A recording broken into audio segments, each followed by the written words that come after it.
I'm Rachel, this is 1 Minute History, and today we're talking about nigiri.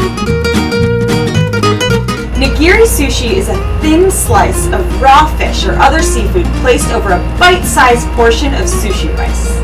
The topping is often a dab of wasabi, maybe a little soy sauce. Nigiri sushi originated in the Kanto region in the early 1800s, where it was named Edo Mai Sushi. Edo is the former name of what is now known as Tokyo, and Mai meaning in front of.